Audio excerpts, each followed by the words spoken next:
இத பாரு வசந்த், நான் பண்ண பாவத்துக்கு நான் பரிகாரம் தேடிக்கணும்னு நினைக்கிறேன். தப்பு பண்றதை விட தப்பு பண்ணிட்டோமேங்கிற குற்ற உணர்ச்சியில வாழ்றது ரொம்ப கொடுமையா இருக்கு. அது நம்மள நிம்மதியா சாக கூட விடாது வசந்த். என்னங்க நீங்க பைத்தியம் மாதிரி பேசிட்டு இருக்கீங்க? இந்த விஷயத்துல நீங்க என்ன சொன்னாலும் அது நம்ம எல்லாரையுமே பாதிக்கும். அதை மறந்துட்டீங்களா? அப்புறம் இந்த சொத்து உங்க பொண்ணோட ஆசைன்னு இது எதை பத்தியும் கவலைப்படாம உண்மையை சொல்றேன்னு கிளம்பி இருக்கீங்க. எங்க கௌசல்யா வாய திறந்தா நம்ம மாட்டிக்குவோமேன்னு பயம் வந்துருச்சா? அதெல்லாம் ஒண்ணும் பயப்படாதீங்க, எல்லாத்துக்கும் நான் ஏற்பாடு பண்ணிட்டேன். ஐயோ வசந்த், கௌசல்யாவே சொல்லலன்னா கூட நான் சொல்லிடுவேன். ஆனா யாரையுமே நான் மாட்டி விட மாட்டேன். எல்லா தப்பையும் நானே ஒத்துக்கிட்டு எந்த தண்டனையா இருந்தாலும் நான் ஏத்துக்கிறேன் வசந்த். தயவு செஞ்சு சொல்றேன், அவளை எதுவும் பண்ணிடாதீங்க ப்ளீஸ். சிவகாமி மேடம், உங்களுக்கு தலையில அடி பட்டுருச்சா? நம்ம ஒன்னும் ஸ்கூல் பசங்க இல்ல. பென்சிலை திருடி மாட்டியிருந்தா கிளாஸ் ரூம் வாசல்ல முட்டி போட சொல்லி பீரியட் முடிஞ்சதுக்கு அப்புறம் உள்ள போக சொல்லுவாங்கன்னு நினைச்சிட்டு இருக்கீங்களா? கொலை பண்ணிருக்கோம் மேடம். அதுவும் சொத்துக்காக பண்ணியிருக்கோம். இதுல நீங்களே போய் நான் தான் எல்லாத்தையும் பண்ணேன்னு சொல்லி ஒத்துக்கிட்டாலும் போலீஸ் சும்மா விடாது. உங்கள ஆரம்பிச்சு நானு, உங்க அம்மா, அனன்யான்னு இதுல தொடர்பு இருக்கிற அத்தனை பேரையும் பிடிச்சி உள்ள வைப்பாங்க. பத்தா குறைக்கு உங்க புருஷன், அன்பரசி, விஸ்வா எல்லாரும் சேர்ந்துக்கிட்டு நம்மள ஆயுசுக்கும் வெளியே வர விடாம ஜெயிலே வச்சிருவாங்க. இப்ப சொல்லுங்க, இதுக்கா இவ்வளவு கஷ்டப்பட்டோம்? இப்பவும் சொல்றேன், அமைதியா நான் சொல்றதை கேட்டீங்கன்னா நீங்க என்னென்ன ஆசைப்பட்டீங்களோ அது எல்லாமே நடக்கும். இல்லன்னு முரண்டு பிடிச்சீங்கன்னு வச்சுக்கோங்க, என் முடிவு வேற மாதிரி இருக்கும். இல்ல வசந்த், வேண்டாம். இப்ப உங்க கண்ணுக்கு பணம் மட்டும்தான் தெரியுது, அதனாலதான் இந்த மாதிரி எல்லாம் பேசிட்டு இருக்கீங்க. ஐயோ வசந்த், நானும் அந்த மாதிரி தான் இருந்தேன். ஆனா கஸ்தூரி சாகும் போது பணத்தை விட பெருசு மனுஷங்களுடைய உறவுதான்னு சொல்லாம சொல்லிட்டு போயிட்டா. அவங்க சாகும் போது அதத்தான் சம்பாதிக்கணும்னு பொட்டுல அடிச்ச மாதிரி சொல்லிட்டு போயிட்டாங்க. இனிமே வாழ போற மிச்ச வாழ்க்கையிலாவது யாருக்கும் எந்த பாவமும் செய்யாம, என் கண்ணுக்கு தெரிஞ்சு யாரையும் எந்த பாவத்தையும் செய்ய விடாம தான் நான் வாழ போறேன். இப்ப என்ன, கௌசல்யா உண்மைய சொன்னா நீங்க மாட்டிக்குவீங்க, அவ்வளவுதானே? அதனாலதான் அவளை கொல்ல பாக்குறீங்க. நான் அவளை பார்த்து அவ கால்ல கையில விழுந்தாவது உங்களையும் அம்மாவையும் மாட்டி விட வேண்டான்னு நான் சொல்றேன். எல்லா தப்பையும் நான் தான் பண்ணேன்னு சொல்லி அந்த பழிய நான் ஏத்துக்கிறேன் வசந்த். ஏங்க, நீங்க பழிய ஏத்துக்கிட்டு ஜெயிலுக்கு போயிட்டா உங்க பொண்ணு நிம்மதியா வாழ்ந்துருவாளா? எல்லாத்தையுமே என் பொண்ணுக்காக தான் பண்றேன், அவ சந்தோஷம் தான் முக்கியம்னு சொன்னீங்க. இப்ப அவளை தவிக்க விட்டுட்டு போறேன்னு சொல்றீங்க. அப்படி சொல்லிதான் நான் செஞ்ச பாவத்துக்கு இப்ப என் பொண்ணு எந்த சந்தோஷமும் இல்லாம இருக்கா. இனிமேலும் அவளுக்காக நான் பாவத்தை சேர்த்து வைக்க விரும்பல. இன்னைக்கு இல்லனாலும் கண்டிப்பா ஒரு நாள் எல்லாத்தையும் அவ புரிஞ்சுக்கிட்டு நல்ல வழியில வாழ்வான்னு நான் நம்புறேன். ப்ளீஸ் தயவு செஞ்சு நீங்களும் மாறிடுங்க வசந்த். பாவம் வசந்த், கௌசல்யா அவ உங்களை முழுசா நம்புறா. ஆனா நீங்க போய் அவளுக்கு இவ்வளவு பெரிய துரோகத்தை பண்றீங்களே. இனிமேலாவது நீங்க அவ கூட நல்ல விதமா வாழற வழிய பாருங்க ப்ளீஸ்.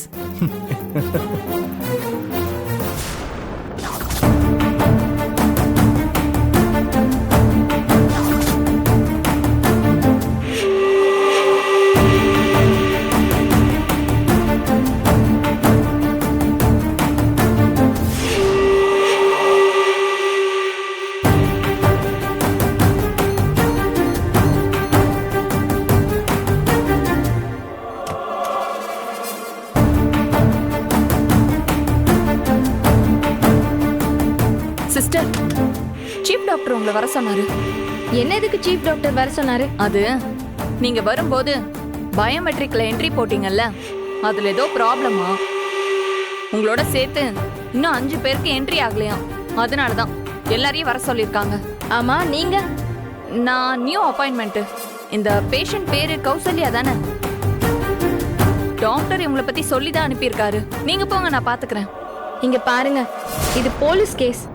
இன்னும் சொந்தக்காரங்க யாருமே வரல. இன்னும் அவங்களுக்கு கான்ஷியஸும் வரல. அவங்களுக்கு எந்த நேரத்துலயும் கான்ஷியஸ் வரலான்னு டாக்டர் சொல்லிருக்காரு. ரொம்ப கேர்ஃபுல்லா பாத்துக்கணும். சரிங்க சிஸ்டர், நான் பாத்துக்கிறேன், நீங்க போங்க. சரி, இந்தாங்க.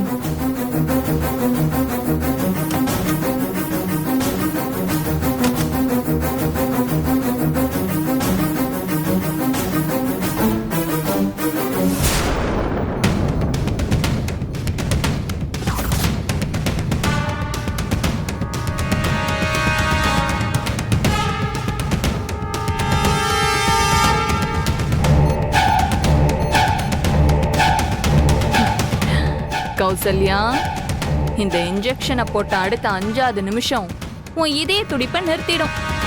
டாக்டர் வந்து செக் பண்ணி பார்த்தா கூட கார்டியாக் அரெஸ்ட்னு தான் நினைப்பாங்க.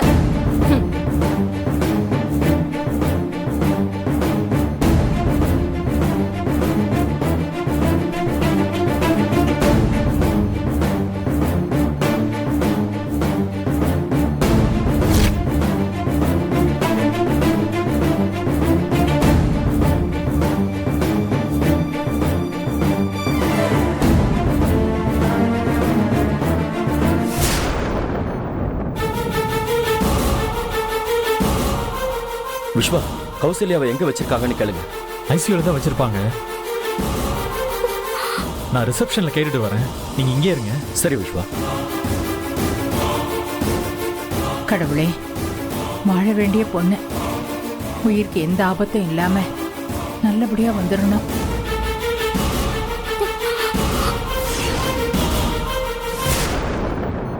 ஏங்க சும்மா திரும்ப திரும்ப சொன்னதே சொல்லிட்டு இருக்காதீங்க. நான் இந்த விஷயத்துல முழுசா இறங்கிட்டேன். இனிமே என்னால பின்வாங்க முடியாது. உங்களுக்கு வேணா பணம் பெருசா இல்லாம இருக்கலாம், எனக்கு பணம் தான் முக்கியம். அது இருந்தா இந்த உலகத்துல எதை வேணாலும் வாங்கலாம். வசந்த், நீங்க எதுவும் பண்ணாம அமைதியா இருங்க. இந்த பிரச்சனையை நான் ஹேண்டில் பண்ணிக்கிறேன். ஏய், உங்களை மாதிரி தான் நானும் நினைச்சிட்டு இருந்தேன். இப்பதான் எனக்கு எல்லாம் புரியுது. தயவு செஞ்சு வசந்த், நான் சொல்றத கேளுங்க. நீங்க கௌசல்யாவை கொல்ல என்ன பிளான் பண்ணிருக்கீங்கன்னு எனக்கு தெரியல. அது எதுவா இருந்தாலும் முதல்ல ஸ்டாப் பண்ணுங்க. அவகிட்ட நான் பேசுறேன். நீங்க போய் பேசுறதுக்குள்ள அவ அன்பரசி சந்திரசேகர் கிட்ட எல்லாத்தையும் சொல்லிருக்கான். அதோட எங்க அம்மாவும் அப்பாவும் அங்க போயிட்டு இருக்காங்க. அவங்களுக்கும் தெரிஞ்சதுன்னா என் லைஃபே க்ளோஸ் ஆயிடும். எல்லாம் கையை மீறி போய்கிட்டு இருக்கு. இப்போ அவ மூச்சு அடக்கலைன்னா என் மூச்சு நின்றுடும். ஐயோ, அந்த மாதிரி எல்லாம் எதுவும் நடக்காது வசந்த். ப்ளீஸ் அவளை எதுவும் பண்ணிடாதீங்க ப்ளீஸ். பாவங்க, உங்களை நம்பி வந்த பொண்ணை நீங்களே காவு வாங்குறது பெரிய பாவம். அது உங்களை காலத்துக்கும் நிம்மதியா வாழ விடாது வசந்த். இப்ப நான் அதை அனுபவிச்சுட்டு இருக்கேன். எங்க வாயை முடுங்க. சொல்றது கேளுங்க ப்ளீஸ். கௌசல்யாவோட சேர்த்து உங்களையும் கொல்லணும் போல இருக்கு. இன்னும் கொஞ்ச நேரத்துல அவ செத்துருவோம். அது மட்டும் இல்ல, அதோட அவளுக்கு தெரிஞ்ச உண்மையெல்லாம் அவளோட செத்து போயிடும். அவளை புதைக்கும் போது அந்த உண்மையை அவளோட சேர்ந்து புதைஞ்சிரும். அதுக்கப்புறம் நமக்கு எந்த பிரச்சனையும் இருக்காது. நீங்க குறுக்க புகுந்து எந்த சிக்கலும் பண்ணாம இருங்க, சொல்லிட்டேன். ஏய் வசந்த், வசந்த்.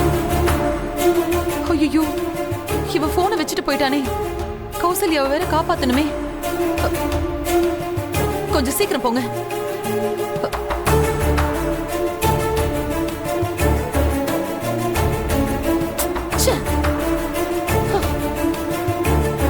கொஞ்சம் சீக்கிரம் போங்க, சீக்கிரம் போங்க. டாக்டரை பார்க்க போன அந்த நர்ஸ் எப்ப வேணாலும் திரும்பி வரலாம். அவ வர்றதுக்குள்ள இந்த ஊசியை போட்டுறணும்.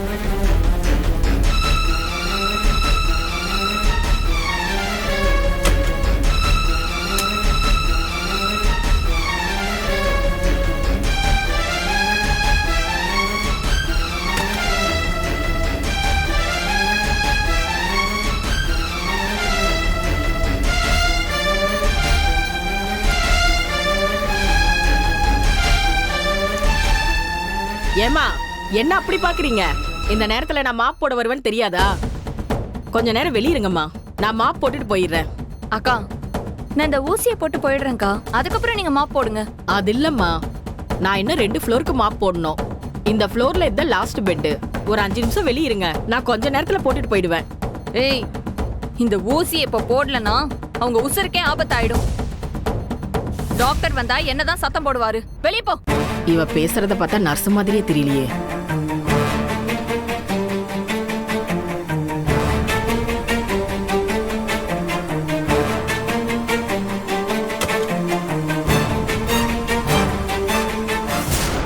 எக்ஸ்கியூஸ் மீ, ஆக்சிடென்ட் ஆகி அட்மிட் ஆன பேஷண்ட் கௌசல்யாங்கிறவங்க, அவங்க எந்த வார்டில் இருக்காங்கன்னு தெரிஞ்சுக்கலாமா? ஒரு நிமிஷம் சார்.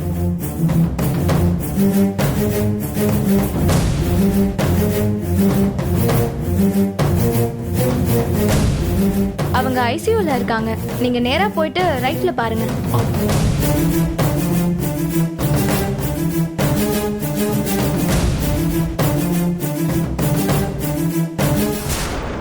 அங்கிள், அன்பரசி எங்க? அதோ அங்க போயிட்டு இருக்கா பாரு.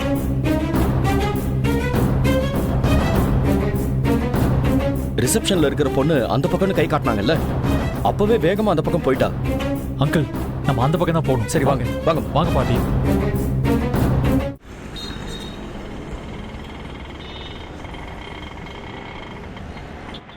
ச்சே, அந்த கஸ்தூரி சிவகாமி காதுல ஓதுனதுல இருந்து இந்த சிவகாமி கிறுக்கு பிடிச்ச மாதிரி ஆயிட்டாளே. வீட்டுல என்னடானா நான் தான் கொலை பண்ணேன்னு ஒத்துக்கிறேன்னு சொல்றா.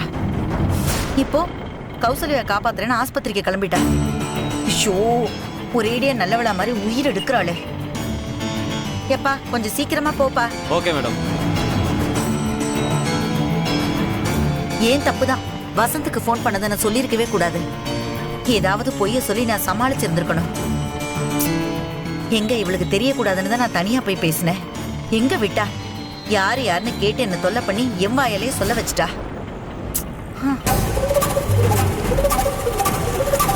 பத்தாத்துக்கு பாவத்துக்கு மேல பாவம் பண்றீங்க, இனி ஒரு சாவு விழ விட மாட்டேன்னு சொல்லி என் பேச்ச கேட்காம இதோ இப்ப ஆஸ்பத்திரி கிளம்பி போயிட்டா.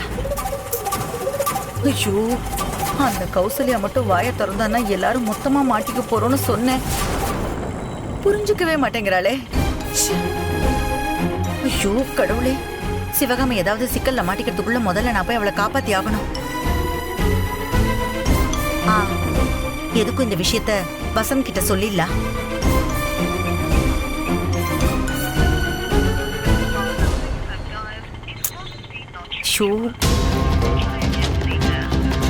இந்த நேரம் பார்த்து லைன் வேற கிடைக்க மாட்டேங்குது. அப்பா கொஞ்சம் வேகமா போங்கப்பா. போறோம் மேடம்.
மருந்த கொட்டி விட்டுட்டாலே, அந்த நர்ஸ் எப்ப வேணாலும் வந்துருவாளே.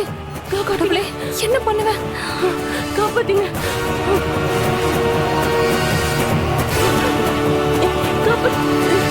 இப்ப இவளை கொல்லாம விட்டோம்னா இவ நம்மள மாட்டி விட்டுருவா. தலகாணியை வச்சு அழுத்தி கொன்ற வேண்டியதுதான்.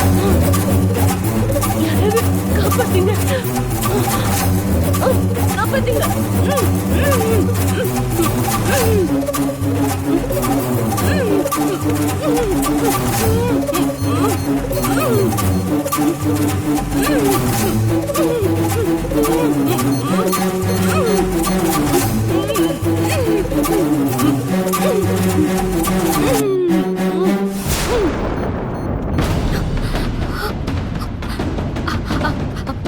சிஸ்டர், இங்க கௌசல்யான்னு ஒருத்தவங்க ஆக்சிடென்ட் ஆகி கொண்டு வந்து சேர்த்திருக்காங்கல்ல, அவங்க எங்க இருக்காங்க? அவங்கள ஐசியூல தான் வச்சிருக்கோம். நீங்க யாரு? நான் அவங்க சிஸ்டர் தான் சிஸ்டர். இப்பதான் விஷயம் தெரிஞ்சது. பதட்டப்பட்டு ஓடி வரோம். அக்காவுக்கு பயப்படுற மாதிரி ஒண்ணும் இல்லையே. அத டாக்டர் தான் சொல்லுவாரு. ஐசியூல தான் இருக்காங்க. நீங்க போய் பேஷண்ட்டை டிஸ்டர்ப் பண்ணாம வெளியில நின்னு பாருங்க.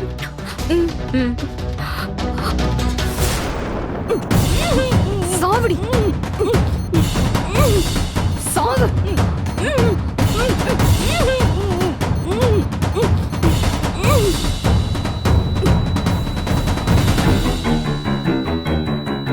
சுமங்கலியா போய் செத்துட்டா. உடனே இங்க இருந்து எஸ்கேப் ஆயிடலாம்.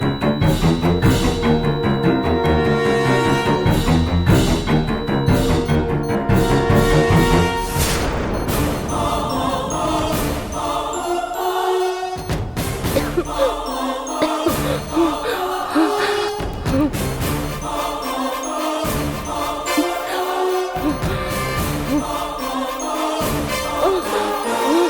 பாவி, நடிக்கிறியா நீ?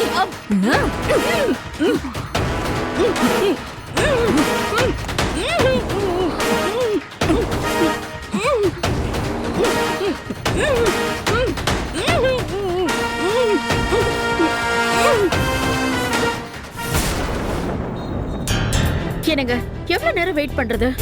ஃபர்ஸ்ட் வசந்துக்கு ஃபோன் பண்ணுங்க, என்னன்னு கேளுங்க. 1/2 மணி நேரமா வரேன்னு சொல்லிட்டு இருக்கான், இன்னும் வரல.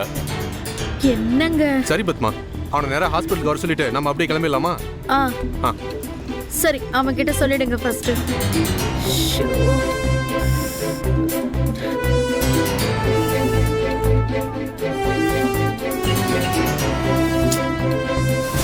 அவன் ஃபோன் நாட் ரீச்சபிள்னு வருதுமா. ஷிஷோ. ஏங்க ஒண்ணு பண்ணலாம், அவன் வரும்போது வரட்டுங்க, அப்புறம் ஃபோன் பண்ணி கூட சொல்லிக்கலாம். நீங்க இப்படி போற வர வண்டி ஏதாவது பிடிங்க, ஆட்டோ கிட்ட கிடைச்சதுன்னா அதுல போயிடலாங்க கிளம்பி. சரி பத்மா.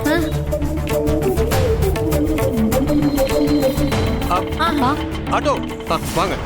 நம்ம அனுப்புன ஆளு கௌசல்யாவை கொன்னுட்டாலா இல்லையான்னு தெரியலையே. விஸ்வா அன்பரசி வேற ஹாஸ்பிட்டலுக்கு வேற போயிருப்பாங்க. இந்த சிவகாமி வேற இப்பதான் நல்லவளா மாதிரி இடைஞ்சல் பண்ணிக்கிட்டு இருக்கா.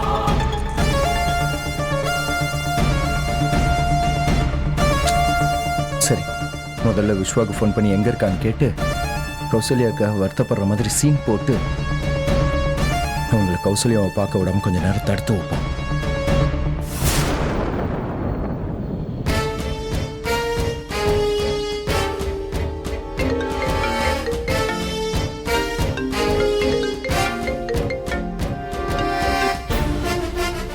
சொல்லு வசந்த். விஸ்வா, உங்க அன்னிக்கு ஆக்சிடென்ட் ஆயிடுச்சுடா. உயிருக்கு ஆபத்தான நிலைமையில ஹாஸ்பிட்டல்ல இருக்காடா. அப்பா எனக்கு ஃபோன் பண்ணி சொன்னார்ரா. நாங்க இப்போ ஹாஸ்பிட்டல் தான் வந்திருக்கோம். நீ பாரு, அன்னைக்கு ஒன்றும் ஆகாது. நீ அழாத. ஆமா, நீ இப்போ எங்க இருக்க? நானும் அங்கதான்டா வந்துட்டு இருக்கேன். பாவண்டா உங்க அண்ணி, என்ன நம்பி வந்தவடா, நான் பாத்துக்காம விட்டுட்டேன். யாருக்கும் எந்த தீங்கும் நினைக்காத அவளுக்கு இப்படி ஆகணுமாடா? அவளுக்கு மட்டும் ஏதாவது தப்பா ஆச்சு, அப்புறம் நான் உயிரோடவே இருக்க மாட்டேன்டா. டேய் அழாதடா, அன்னைக்கு ஒன்றும் ஆகாது. என்ன விஸ்வா? அன்னைக்கு இப்படி ஆனதில்ல, அண்ணன் ரொம்ப அப்செட் ஆயிருக்கான். விரக்தியில ஏதேதோ பேசுறான். நீ போனை ஸ்பீக்கர்ல போடு, நான் பேசுறேன். வசந்த், கௌசல்யாவுக்கு எதுவும் ஆகாதுப்பா. அவ சீக்கிரமா நல்லபடியா குணமாகி உன் கூட வந்து வாழ்வா. நீ இந்த மாதிரி நேரத்துல தான்ப்பா தைரியமா இருக்கணும். பாட்டி, அவ எனக்கு ஒய்ஃபா மட்டும் இல்ல பாட்டி, இன்னொரு அம்மாவா இருந்தா. அவ இல்லாத வாழ்க்கையை என்னால நினைச்சு கூட பார்க்க முடியல. எனக்கு ரொம்ப பயமா இருக்கு பாட்டி. விஸ்வா கல்யாணம் நடக்கணும்னு அவ ரொம்ப ஆசைப்பட்டா பாட்டி. ஆனா அதை கூட பார்க்க முடியாம அவளுக்கு இப்படி ஆயிடுச்சே பாட்டி. வசந்த் அழாத, கௌசல்யாவுக்கு எதுவும் ஆகாது. நீங்க எப்படியும் இன்னும் நிறைய வருஷம் ஒன்னா சேர்ந்து வாழ்வீங்க. கௌசல்யாவை நாங்க போய் பார்க்கிறோம் வசந்த், நீங்களும் சீக்கிரம் வாங்க. அவளால ஒரு சின்ன வலிய கூட தாங்க முடியாது சார்.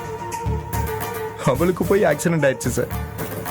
ஐயோ கடவுளே, என் கௌசல்யாக்கா இப்படி ஒரு நிலைமை வரணும். டேய் அழாதடா, அன்னைக்கு எதுவும் ஆகாது. நீ பாரு, நீ நேரா கிளம்பி வா, நாங்க அண்ணி போய் பார்க்கிறோம். சரி விஸ்வா, வாங்க. வா விஸ்வா, வாங்கம்மா.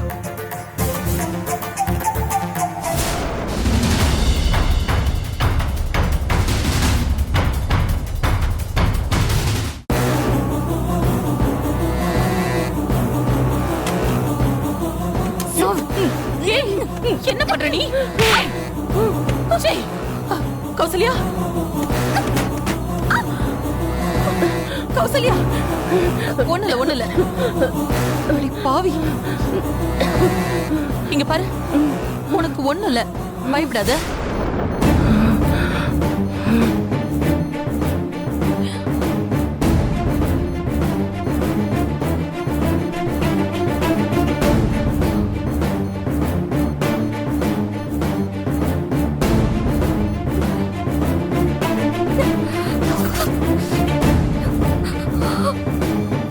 ஒண்ணும் என்ன இல்ல. பண்றீங்க? ஐசியூக்குள்ள எல்லாம் வரக்கூடாது. போங்க வெளியே. ஏய், நீ யாரு, இங்க எதுக்கு வந்திருக்கேன்னு எல்லாம் எனக்கு தெரியும். எங்க வீட்ல இருந்து எல்லாரும் வரதுக்குள்ள தயவு செஞ்சு வெளியில போயிடு. போ. அக்கா, கௌசல்யா ஐயோ, கௌசல்யா என்னாச்சுக்கா உங்களுக்கு? அன்பரசி, இத பாரு, கௌசல்யாவுக்கு ஒண்ணும் ஆகாது.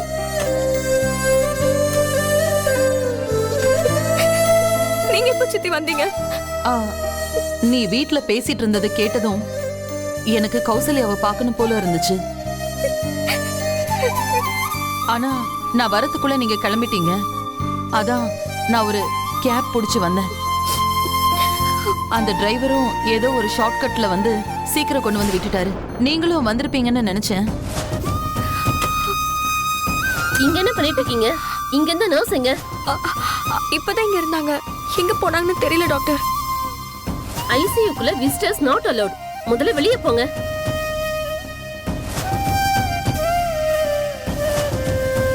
இங்கதானே விஸ்வா?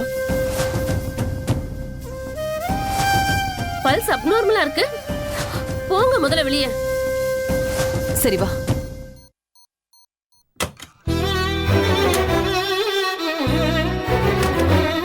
அன்பரசி, என்ன ஆச்சு? டாக்டர் செக் பண்ணிட்டு இருக்காங்க. பல்ஸ் அப்நார்மலா தான் இருக்கான். ஐயோ, அவங்க வெளியே வந்து சொன்னாதான் அக்கா இப்ப எப்படி இருக்காங்கன்னு தெரியும்.